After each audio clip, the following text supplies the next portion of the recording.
მარინა გონაშვილი, აბრეშუმის სახელმწიფო მუზეუმის დიდი ხნის თანამშრომელი, ახლა მუშაობ ბიბლიოთეკაში, მთავარი ბიბლიოთეკარი ვარ. მანამდე ფონდში მუშაობდი, მუზეუმის ფონდში და ფონდში სამუშაოდვე მოვედი ჯერ კიდევ 2002 წლის შემოდგომიდან, ასეთი დიდი დრო გასულა ჩემი აქ მოხვედრის შემდეგ. ჯერ კიდევ სკოლის მოსწავლე ვიყავი, რომ გავიგეთ აბრეშუმის მუზეუმის შესახებ და გვინდოდა მოსვლა, თუმცა მაშინვე გავიგეთ, რომ იყო დაკეტილი დამთვალიერებლისთვის, სხვადასხვა შენობის მდგომარეობის გამო დაზიანებული იყო შენობა და ამიტომ იყო დაკეტილი და ვერ მოვხვდი მაშინ მუზეუმში, მაგრამ ეს შენობა აქ ახლოს გავლის დროს ყოველთვის მაინტერესებდა რა შენობა იყო. რაღაც წარწერა ქონდა შემოსასვლელ კართან, ოღონდ წვრილი ასოებით და ქუჩიდან ვერ ვკითხულობდი და არც არავინ დამინახავს შემოსული ან გასული, რომ მენახა და ან ადამიანები რა საქმიანობისთვის შემოდიოდნენ აქ და ვერც მე შემოვბედე შემოსვლა იმ წარწერის წასაკითხად და არ ვიცოდი, ყოველთვის მაინტერესებდა რა იყო ამ შენობაში და როდესაც გავიგე და მთხოვეს რომ აქ მოვსულიყავი გასაუბრებაზე ვაკანსიის შესახებ, ეს აბრეშუმის მუზეუმი და ეს შენობა ერთმანეთთან დაკავშირდა უკვე აი 2002 წლის შემოდგომიდან და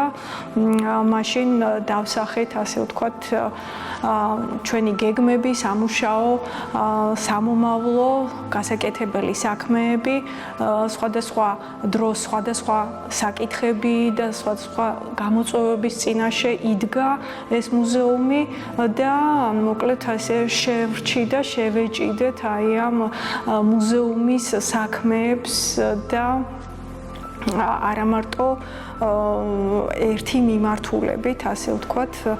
მას შემდეგ იზრდება მუზეუმი, ვითარდება, სხვადასხვა სიახლეები აქვს, სხვადასხვა მიმართულებით. მე კი გამოვიდა, რომ ასე დიდი ხნით შემოვჭი მუზეუმს. ეს შენობა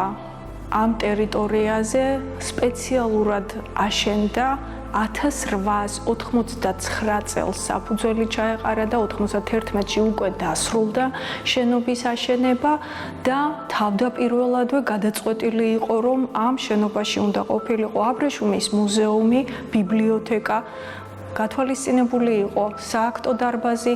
ლაბორატორიული კვლევებისთვის ოთახები და ზედა სივრცეში, სულ ზემოთ, პატარა საგამოფენო სივრცეა დღეს, მაშინ ფოტოლაბორატორია.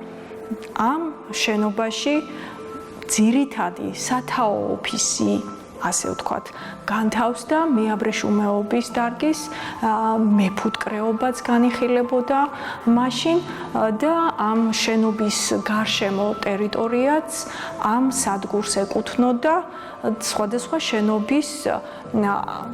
ასე ვთქვათ შემადგენლობით დაარსებული კავკასიის მეაბრეშუმეობის სადგურად წოდებული. სპეციალურად აი ამ დარგის შესასწავლად გამოყოფილი პირები რუსეთის იმპერიიდან, მაშინ იმპერიის შემადგენლობაში შედიოდა საქართველო და ამ დარგის შესასწავლად ჩამოვიდნენ ნიკოლაის ძე შავროვი და დაიწყეს ამ დარგის შესწავლა. მოსავალი ნაკლები ქონდა ამ დარგს იმ პერიოდში და აღმოჩნდა, რომ იყო დაავადება გავრცელებული და ეს იცოდნენ, რომ ეს დაავადება არსებობდა ევროპაშიც და ევროპაში დოქტორ ლუი პასტერის ასე ვთქვათ დახმარებით უკვე მიგნებულიც იყო ამ დაავადების გამოსაჯამრთელებელი მეთოდებიც და ამ სიახლის შესასწავლად წავიდნენ ევროპაში იმ თანამედროვე ცოდნის მისაღებათაც აი ეს პირველი დამაარსებლები ამ სადგურის. იქიდან დაბრუნებულებმა უკვე გადაწყვიტეს, რომ აქაც დაეარსებინათ ეს ცენტრი აბრეშუმის თემის გარშემო, რაც კი არსებობდა, პირველი ექსპონატებიც კი იქიდან ჩამოიტანეს, წიგნადი ფონდიც პირველი იქიდან შეიქმნა და ალექსანდრე შიმკევიჩი იყო ის პოლონელი წარმოშობის თბილისში მომუშავე არქიტექტორი, რომელმაც დააპროექტა ეს შენობა. ეს არის სოფლის მეურნეობის ერთ-ერთი დარგი, როგორც ცნობილია, ჩინეთია მისი სამშობლო და 5000 წლის წინანდელ ისტორიას მოიცავს. ჩინეთშიც მრავალი ლეგენდა არსებობს ამ დარგთან დაკავშირებული, როგორ მოიშინაურეს აბრეშუმის ჭია. ეს არის ერთ-ერთი გამორჩეული მწერი და ერთადერთი, რომელიც ადამიანმა მოიშინაურა მთლიანად. ეს ნიშნავს, რომ საკვებსაც ადამიანი აძლევს, სისუფთავესაც ადამიანი იცავს, მის შექმნილ პარკსაც ადამიანი ასე ვთქვათ იღებს და თავისი დანიშნულებით აკეთებს სხვადასხვა ქსოვილს თუ ძაბს და მოკლედ იმ დროიდან მოშინაურებულია, სრულად კულტივირებულია აბრეშუმის ჭია, ასე ვთქვათ, ეს მწერი ლათინური სახელწოდებით ბომბიქს მორი. საქართველოში კი, რაც ცნობილია ჩვენთვის, უკავშირდება ასეთ ამბავს თბილისის დამაარსებელი ვახტანგ გორგასალი, როდესაც ახლდა სპარსეთის შაჰს პეროს ინდოეთში სამოგზაუროდ და სალაშქროდ, იქედან დაბრუნებულმა შემოიტანა აბრეშუმი ქსოვილის სახით, თუთის თესლის სახით თუ ჭიის კვერცხის სახით. ეგ მაინცა და მაინც დადასტურებული არ არის, თუმცა კავკასიაში მეცნიერებს გამოკვლეული აქვთ, რომ აღმოჩენილია ენდემური ფორმა თუთის ხის. ასე რომ ვარაუდობენ, რომ სადაც კარგად არის გაზრდილი და კულტივირებული ბუნებრივი გარემო შექმნილი თუთის ხის, იქვე შეიძლებოდა ყოფილიყო ჭიაც, მისი ფოთლის ასე ვთქვათ ჭამელი. უბრალოდ ტექნოლოგიურად როგორ დაამუშავებდნენ პარკიდან ძაბს, როგორ მიიღებდნენ, ეს აღმოაჩინეს ჩინეთში.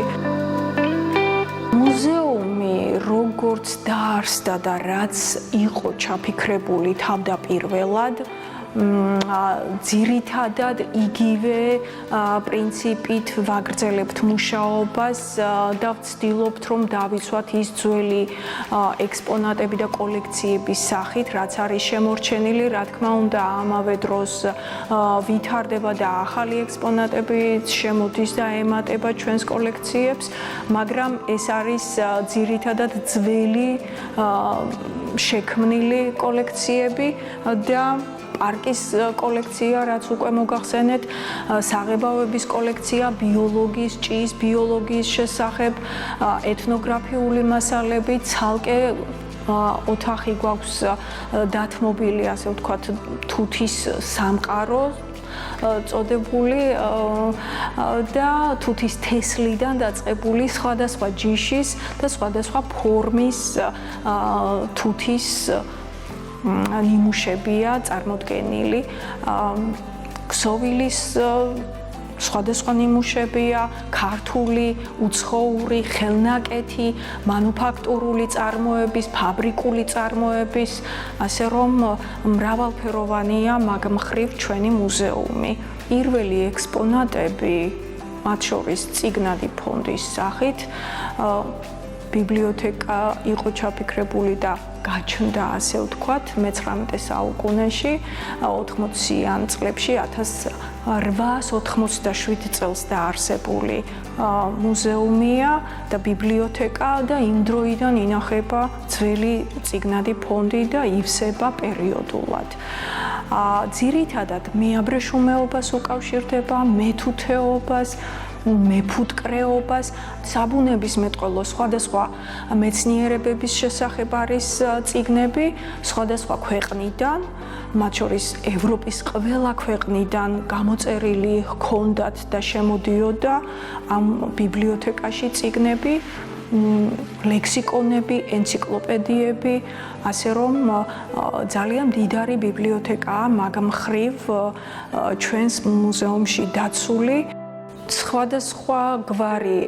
ექსპონატების და კოლექციების დაცულობიდან გამომდინარე და შენობის სიძველიდან და სპეციალურად აბრეშუმის მუზეუმისთვის აშენებული შენობიდან გამომდინარე გვეძლევა მსოფლიოში უნიკალური ასე ვთქვათ სახელი სხვა აბრეშუმის მუზეუმთან შედარებით, ტექსტილის მუზეუმთან შედარებით არც ისე ბევრია მთელ მსოფლიოში გაბნეული სხვადასხვა აბრეშუმის მუზეუმი და ერთ-ერთი ძალიან მნიშვნელოვანი ჩვენია, მე ასე მგონია, ასე მიმაჩნია და აქ სხვადასხვა ქვეყნიდან შემოტანილი ექსპონატების დაცულობის თვალსაზრისით, იმ ისტორიის დაცულობის თვალსაზრისით ერთ-ერთი მნიშვნელოვანი გარემოა შექმნილი, რასაც ვაცნობთ ჩვენს დამთვალიერებელს, აქაური საქმიანობის გაცნობა იმდენად შთამბეჭდავი აღმოჩნდა ჩემთვის, რომ და ის გამოწვევები, რის წინაშეც იდგა მუზეუმი, რომ მართლა გამიჭირდება იმის ზუსტად თქმა და კონკრეტულად თქმა, რის გამო შემოვრჩი ამ დრომდე ამ მუზეუმს, მაგრამ ეს არის ერთ-ერთი ის მიზეზი, რის გამოც ყველაფერი ადვილი რომ ყოფილიყო, შეიძლება სხვა გზაზე წავსულიყავი, მაგრამ ის გამოწვევები და ის სირთულეები ზუსტადაც ჩავთვალე, რომ უნდა გამევლო და ერთად გაგვევლო, ასე ვთქვათ, მუზეუმის იმ გამოწვევების გადალახვა, ჩემი აზრით, რა გამოწვევაშიც, ასე ვთქვათ, ასე თუ ისე მომიწია ყოფნა და შევძელით ამ პრობლემის დაძლევა და დღეს უკვე არის აბრეშუმის მუზეუმად წოდებული ეს სივრცე.